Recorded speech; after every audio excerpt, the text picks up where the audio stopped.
ವೀಕ್ಷಕರೇ, ದಾವಣಗೆರೆ ಉಪಚುನಾವಣೆ ಇಡೀ ರಾಜ್ಯದಲ್ಲಿ ಹೊಸ ಸಂಚಲನ ಸೃಷ್ಟಿ ಮಾಡಿದೆ. ಕಾಂಗ್ರೆಸ್ನಲ್ಲಿ ಎದ್ದಿದ್ದ ಬಂಡಾಯದ ಬಿಸಿ ಇಡೀ ಬೆಣ್ಣೆನಗರಿಯನ್ನ ಆವರಿಸಿದೆ. ಒಂದು ಮುಸ್ಲಿಂ ಸಮಾಜ, ಇನ್ನೊಂದು ಶಾಮನೂರು ಫ್ಯಾಮಿಲಿ ಮಧ್ಯೆ ನೇರ ಯುದ್ಧ ಶುರುವಾಗಿದೆ. ದಶಕಗಳಿಂದ ಶಾಮನೂರು ಕುಟುಂಬಕ್ಕೆ ಬೆಂಬಲವಾಗಿ ನಿಂತಿದ್ದ ಮುಸ್ಲಿಂ ಸಮುದಾಯ ಈ ಬಾರಿ ಟಿಕೆಟ್ ನಮಗೆ ಬೇಕು ಎಂದು ರೊಚ್ಚಿಗೆದ್ದಿದೆ. ಯಾವಾಗ ಕಾಂಗ್ರೆಸ್ ಹೈಕಮಾಂಡ್ ಎಸ್ ಮಲ್ಲಿಕಾರ್ಜುನರವರ ಪುತ್ರ ಸಮರ್ಥ್ಯ ಮಣೆ ಹಾಕಿತೋ, ದಾವಣಗೆರೆ ದಕ್ಷಿಣದಲ್ಲಿ ಭೂಕಂಪವೇ ಸೃಷ್ಟಿಯಾಯಿತು. ಕಾಂಗ್ರೆಸ್ನ ಕಟ್ಟಾಳು ಸಾದಿಕ್ ಪೈಲ್ವಾನ್ ಬಂಡಾಯದ ಬಾವುಟ ಹಾರಿಸಿ ನಾಮಪತ್ರವನ್ನೇ ಸಲ್ಲಿಸಿಬಿಟ್ಟರು. ಅನೇಕ ಮುಸ್ಲಿಂ ಮುಖಂಡರು ಬಿಜೆಪಿಗೆ ಸೇರಿ ಕಾಂಗ್ರೆಸ್ ವಿರುದ್ಧವೇ ತೊಡೆತಟ್ಟಿ ನಿಂತರು. ಮನವೊಲಿಸಲು ಸಚಿವರು ಬಂದರು, ಶಾಸಕರು ಬಂದರು. ಯಾರ ಮಾತಿಗೂ ಸಾದಿಕ್ ಪೈಲ್ವಾನ್ ಜಗ್ಗಲಿಲ್ಲ. ಶಾಮನೂರು ಫ್ಯಾಮಿಲಿಯೇ ಖುದ್ದಾಗಿ ಮಾತನಾಡಿದ್ರು.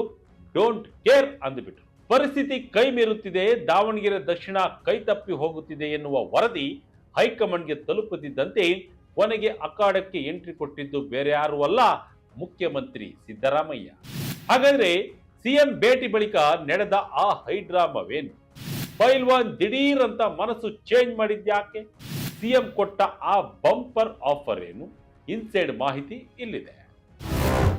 ಕೊನೆಗೂ ಸಾದಿಕ್ ಪೈಲ್ವಾನ್ ಮನವೊಲಿಕೆ, ಅಖಾಡಕ್ಕೆ ಧುಮುಕಿದ ಸಿಎಂ ಸಿದ್ದರಾಮಯ್ಯ. ದಾವಣಗೆರೆ ದಕ್ಷಿಣ ಇದು ಮುಸ್ಲಿಂ ಪ್ರಾಬಲ್ಯವಿರುವ ಕ್ಷೇತ್ರ. ಹಿಂದಿನಿಂದಲೂ ಇಲ್ಲಿನ ಮುಸ್ಲಿಂ ಸಮುದಾಯ ಶಾಮನೂರು ಶಿವಶಂಕರಪ್ಪ ಕುಟುಂಬದ ಬೆನ್ನಿಗೆ ಬಂಡೆಯಂತೆ ನಿಂತುಕೊಂಡು ಬಂದಿದೆ. ನಾವೇನು ಕೇವಲ ವೋಟ್ ಬ್ಯಾಂಕ್ ಆಗ್ಬೇಕಾ?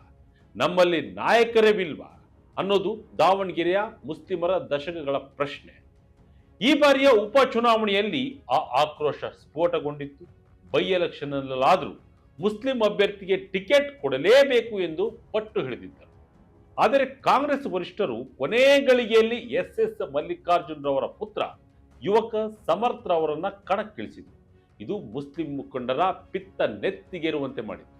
ಇಡೀ ಸಮುದಾಯದ ಬೆಂಬಲದೊಂದಿಗೆ ಕಾಂಗ್ರೆಸ್ನ ಪ್ರಬಲ ನಾಯಕ ಸಾದಿಕ್ ಪೈಲ್ವಾನ್ ಬಂಡಾಯ ಅಭ್ಯರ್ಥಿಯಾಗಿ ನಾಮಪತ್ರ ಸಲ್ಲಿಸಿಯೇ ಬಿಟ್ಟರು. ಪೈಲ್ವಾನ್ ನಾಮಪತ್ರ ಸಲ್ಲಿಕೆ ಕೇವಲ ಒಂದು ಸಾಂಕೇತಿಕ ವಿರೋಧವಾಗಿರಲಿಲ್ಲ, ಅದು ದಾವಣಗೆರೆಯಲ್ಲಿ ಕಾಂಗ್ರೆಸ್ನ ಅಡಿಪಾಯವನ್ನೇ ಅಲುಗಾಡಿಸುವ ಮುನ್ಸೂಚನೆಯಾಗಿತ್ತು. ಡ್ಯಾಮೇಜ್ ಕಂಟ್ರೋಲ್ಗೆ ಇಳಿದ ಸಿದ್ದು, ಸಾದಿಕ್ ಮನವೊಲಿಸಿದ್ದು ಆ ಇಬ್ಬರು ನಾಯಕರು. ಸಾದಿಕ್ ಪೈಲ್ವಾನ್ ಕಣದಲ್ಲಿದ್ದರೆ ಮುಸ್ಲಿಂ ಮತಗಳು ವಿಭಜನೆಯಾಗಿ ನೇರವಾಗಿ ಬಿಜೆಪಿಗೆ ಲಾಭವಾಗುವುದು ಪಕ್ಕ ಎಂಬುದು ಕಾಂಗ್ರೆಸ್ನ ಲೆಕ್ಕಾಚಾರವಾಗಿತ್ತು. ತಕ್ಷಣವೇ ಎಚ್ಚೆತ್ತ ಕಾಂಗ್ರೆಸ್ ನಾಯಕರು ಡ್ಯಾಮೇಜ್ ಕಂಟ್ರೋಲ್ಗೆ ಇಳಿದರು.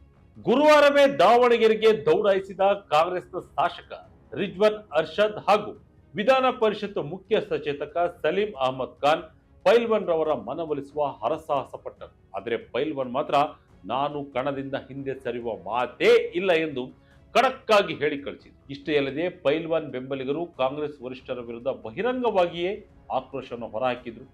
ಸ್ವತಃ ಎಸ್ ಮಲ್ಲಿಕಾರ್ಜುನರವರು ಪೈಲ್ವಾನ್ ಜೊತೆ ದೂರವಾಣಿಯಲ್ಲಿ ಮಾತನಾಡಿದರೂ ಯಾವುದೇ ಪ್ರಯೋಜನವಾಗಿರಲಿಲ್ಲ. ಸ್ಥಳೀಯ ಮಟ್ಟದಲ್ಲಿ ಯಾವ ನಾಯಕರು ಹೇಳಿದ್ರೂ ಪೈಲ್ವಾನ್ ಸೊಪ್ಪು ಹಾಕಲಿಲ್ಲ. ದಾವಣಗೆರೆಯಲ್ಲಿ ಕೈ ನಾಯಕರಿಗೆ ಅಕ್ಷರಶಃ ಬೆವರಿಳಿದಿತ್ತು. ಸಿದ್ದು ಮಾತಿಗೆ ಓಕೆ ಅಂದಿದ್ಯಾಕೆ ಪೈಲ್ವಾನ್? ಸಾದಿಕ್ಗೆ ಸಿಎಂ ಕೊಟ್ಟ ಭರವಸೆ ಏನು? ಯಾವಾಗ ರಾಜ್ಯ ಮಟ್ಟದ ನಾಯಕರ ಮಾತಿಗೂ ಬೆಲೆ ಸಿಗಲಿಲ್ಲವೋ ಆಗ ಈ ವಿಷಯ ನೇರವಾಗಿ ಮುಖ್ಯಮಂತ್ರಿ ಸಿದ್ದರಾಮಯ್ಯರವರ ಅಂಗಳಕ್ಕೆ ತಲುಪಿತು. ಉಪಚುನಾವಣೆಯಲ್ಲಿ ಎರಡೂ ಕ್ಷೇತ್ರಗಳನ್ನ ಗೆಲ್ಲಲೇಬೇಕಾದ ಅನಿವಾರ್ಯತೆ ಸಿಎಂ ಮುಂದಿದೆ. ಹೀಗಾಗಿ ಬಂಡಾಯದ ಬಿಸಿಯನ್ನ ತಾವೇ ಆರಿಸಲು ಸಿದ್ದರಾಮಯ್ಯ ನಿರ್ಧರಿಸಿದರು. ಶುಕ್ರವಾರ ರಿಜ್ವಾನ್ ಅರ್ಷದ್ ಹಾಗೂ ಸಲೀಂ ಅಹಮದ್ ರವರು ಸಾದಿಕ್ ಪೈಲ್ವಾನ್ ಹಾಗೂ ಅವರ ಪ್ರಮುಖ ಬೆಂಬಲಿಗರನ್ನ ನೇರವಾಗಿ ಸಿಎಂ ಸರ್ಕಾರಿ ನಿವಾಸ ಕಾವೇರಿಗೆ ಕರೆತಂದರು. ಈ ವೇಳೆ ಸಾದಿಕ್ ಪೈಲ್ವಾನ್ ಜೊತೆ ಸಿಎಂ ಸಿದ್ದರಾಮಯ್ಯ ಸುದೀರ್ಘ ಮಾತುಕತೆಯನ್ನು ಕೂಡ ನಡೆಸಿದರು. ಮೂಲಗಳ ಪ್ರಕಾರ ಸಾದಿಕ್ ಪೈಲ್ವಾನ್ ರವರು ಸಿಎಂ ಮುಂದೆ ತಮ್ಮ ನೋವನ್ನ ತೋಡಿಕೊಂಡಿದ್ದಾರೆ. ಕಳೆದ 40 ವರ್ಷಗಳಿಂದ ಕಾಂಗ್ರೆಸ್ ಪಕ್ಷಕ್ಕೆ ದುಡಿತಾ ಇದ್ದೇನೆ. ಕ್ಷೇತ್ರದಲ್ಲಿ ನಮ್ಮ ಮುಸ್ಲಿಂ ಮತದಾರರ ಸಂಖ್ಯೆ ಅತಿ ಹೆಚ್ಚಿದೆ. ನಮಗೆ ಟಿಕೆಟ್ ಕೇಳುವುದು ನ್ಯಾಯಯುತ ಬೇಡಿಕೆ ಅಲ್ಲವೇ ಎಂದು ನೇರವಾಗಿಯೇ ಪ್ರಶ್ನೆ ಮಾಡಿದ್ದಾರೆ. ಈ ವೇಳೆ ಅತ್ಯಂತ ತಾಳ್ಮೆಯಿಂದ ಪರಿಸ್ಥಿತಿ ನಿಭಾಯಿಸಿದ ಸಿಎಂ, ನಿಮ್ಮ ಕೋಪ ನನಗೆ ಅರ್ಥವಾಗುತ್ತೆ, ಆದರೆ ಈಗ ಉಪಚುನಾವಣೆ ಗೆಲ್ಲುವುದು ಸರ್ಕಾರಕ್ಕೆ ಮತ್ತು ಪಕ್ಷಕ್ಕೆ ಅತಿ ಮುಖ್ಯ. ಬಂಡಾಯದಿಂದ ವಿನಾಕಾರಣ ನಮ್ಮ ವಿರೋಧಿಗಳಿಗೆ ಲಾಭ ಮಾಡಿಕೊಟ್ಟಂತೆ ಆಗ್ತದೆ. ನಿಮ್ಮ ಏನೇ ಸಮಸ್ಯೆ ಮುನಿಸು ಇದ್ದರೂ ಅದನ್ನ ಚುನಾವಣೆ ಬಳಿಕ ನಾನೇ ಖುದ್ದಾಗಿ ಕುಳಿತು ಬಗೆಹರಿಸ್ತೇನೆ. ಅಭ್ಯರ್ಥಿ ಸಮರ್ಥ್ ಪರವಾಗಿ ಕೆಲಸ ಮಾಡಿ. ಚುನಾವಣೆ ಮುಗಿದ ಬಳಿಕ ಪಕ್ಷದಲ್ಲಿ ನಿಮಗೆ ಅತ್ಯುತ್ತಮವಾದ ಸೂಕ್ತ ಸ್ಥಾನಮಾನ ನೀಡುವ ಜವಾಬ್ದಾರಿ ನನಗಿರಲಿ ಎಂದು ಭರವಸೆಯನ್ನು ನೀಡಿದ್ದಾರೆ ಎನ್ನಲಾಗಿದೆ. ಸಿಎಂ ರವರ ಈ ಖಡಕ್ ಹಾಗೂ ಭರವಸೆಯ ಮಾತುಗಳಿಗೆ ಕೊನೆಗೂ ಸಾದಿಕ್ ಪೈಲ್ವಾನ್ ಕರಗಿದ್ದಾರೆ. ಬಂಡಾಯದಿಂದ ಹಿಂದೆ ಸರಿಯುವ ಮಾತು ಹೇಳಿದ್ದಾರೆ. ಕಾಂಗ್ರೆಸ್ ಅಭ್ಯರ್ಥಿಗೆ ಬೆಂಬಲ ಸೂಚಿಸಲು ಒಪ್ಪಿಕೊಂಡಿದ್ದಾರೆ. ಸಾದಿಕ್ ಪೈಲ್ವಾನ್ ತಣ್ಣಗಾದ್ರೂ ತಪ್ಪಿಲ್ಲ ಟೆನ್ಷನ್. ಜಮೀರ್ ಅಹಮದ್ ಅಂತರದ ರಹಸ್ಯವೇನು? ಹೌದು, ಮೇಲ್ನೋಟಕ್ಕೆ ಸಾದಿಕ್ ಪೈಲ್ವಾನ್ ಸಿಎಂ ಮಾತಿಗೆ ಓಕೆ ಅಂದಿರಬಹುದು, ಸಮರ್ಥ್ಗೆ ಬೆಂಬಲಿಸುತ್ತೇನೆ ಎಂದು ಹೇಳಿರಬಹುದು. ಆದರೆ ದಾವಣಗೆರೆ ದಕ್ಷಿಣದ ಒಳ ರಾಜಕೀಯದ ಲೆಕ್ಕಾಚಾರವೇ ಬೇರೆ ಇದೆ.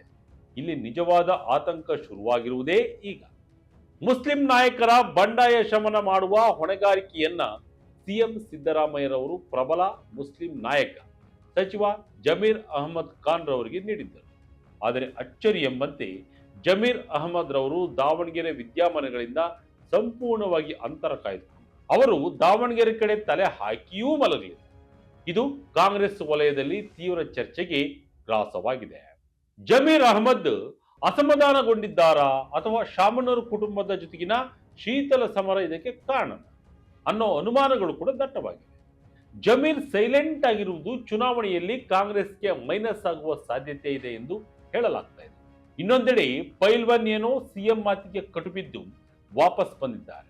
ಆದರೆ ಟಿಕೆಟ್ ಕೈ ತಪ್ಪಿದ್ದರಿಂದ ರೊಚ್ಚಿಗೆದ್ದಿರುವ ತಳಮಟ್ಟದ ಅನೇಕ ಮುಸ್ಲಿಂ ಮುಖಂಡರು ಮತ್ತು ಕಾರ್ಯಕರ್ತರು ಈಗಾಗಲೇ ಕಾಂಗ್ರೆಸ್ ತೊರೆದು ನೇರವಾಗಿ ಬಿಜೆಪಿಗೆ ಸೇರ್ಪಡೆಯಾಗಿದ್ದಾರೆ. ಇದು ಕಾಂಗ್ರೆಸ್ ಪಾಲಿಗೆ ನುಂಗಲಾರದ ತುತ್ತಾಗಿದೆ.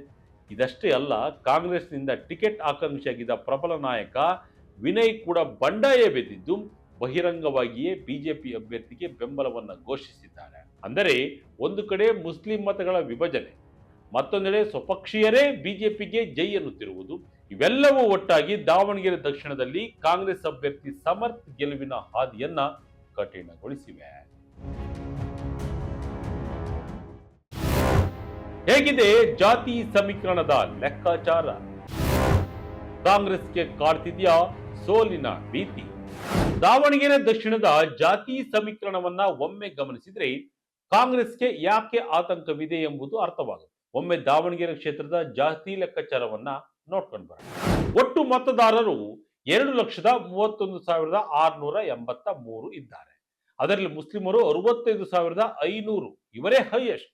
ಇನ್ನು ಲಿಂಗಾಯತರು 38,000, ಪರಿಶಿಷ್ಟ ಜಾತಿ 29,500, ಪರಿಶಿಷ್ಟ ಪಂಗಡ 32,000, ಕುರುಬರು 17,500, ಮರಾಠಿಗರು 15,000 ಮತದಾರರಿದ್ದಾರೆ. ಈ ಲೆಕ್ಕಾಚಾರದ ಪ್ರಕಾರ ಕಾಂಗ್ರೆಸ್ ಸಾಂಪ್ರದಾಯಿಕವಾಗಿ ಮುಸ್ಲಿಂ, ಕುರುಬ ಮತ್ತು ಲಿಂಗಾಯತರ ಒಂದು ವರ್ಗದ ಮತಗಳನ್ನ ನೆಚ್ಚಿಕೊಂಡಿತ್ತು. ಆದರೆ ಈಗ 23 ಮುಸ್ಲಿಂ ಅಭ್ಯರ್ಥಿಗಳ ಕಾರಣದಿಂದ 65,000 ಮತಗಳು ಚದುರಿ ಹೋದರೆ ಕಾಂಗ್ರೆಸ್ಗೆ ಉಳಿಯುವುದು ಕೇವಲ ಲಿಂಗಾಯತ ಮತ್ತು ಸಣ್ಣ ಪ್ರಮಾಣದ ಇತರ ಮತಗಳು ಮಾತ್ರ. ಇನ್ನೊಂದೆಡೆ ಬಿಜೆಪಿಯು ಪರಿಶಿಷ್ಟ ಪಂಗಡದ ಅಭ್ಯರ್ಥಿ ಶ್ರೀನಿವಾಸ ಟಿ ದಾಸ ಕರಿಯಪ್ಪ ಅವರನ್ನ ಕಣಕ್ಕಿಳಿಸಿ 32,000 ಎಸ್ಟಿ ಮತಗಳ ಮೇಲೆ ಕಣ್ಣಿಟ್ಟಿದೆ. ಅಹಿಂದ ಮತಗಳು ಕಾಂಗ್ರೆಸ್ನಿಂದ ದೂರವಾದರೆ ಬಿಜೆಪಿಗೆ ಹಾದಿ ಸುಗಮವಾಗಲಿದೆ.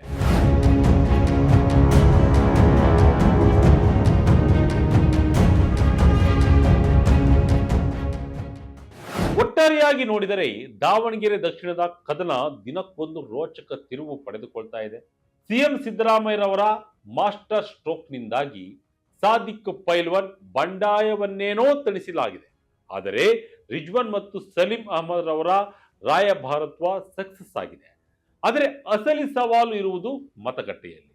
ಬಂಡಾಯವೆದ್ದು ಬಿಜೆಪಿ ಸೇರಿರುವ ಮುಸ್ಲಿಂ ಕಾರ್ಯಕರ್ತರು, ಆಕಾಂಕ್ಷಿ ವಿನಯ್ ರವರ ನಡೆ ಹಾಗೂ ಜಮೀರ್ ಅಹಮದ್ ಖಾನ್ ರವರ ನಿಗೂಢ ಮೌನ, ಈ ಮೂರು ಅಸ್ತ್ರಗಳು ಕಾಂಗ್ರೆಸ್ಗೆ ಯಾವ ಮಟ್ಟದ ಹೊಡೆತಲಿನಲ್ಲಿವೆ ಅನ್ನೋದೇ ಈಗಿರುವ $1 ಮಿಲಿಯನ್ ಪ್ರಶ್ನೆ.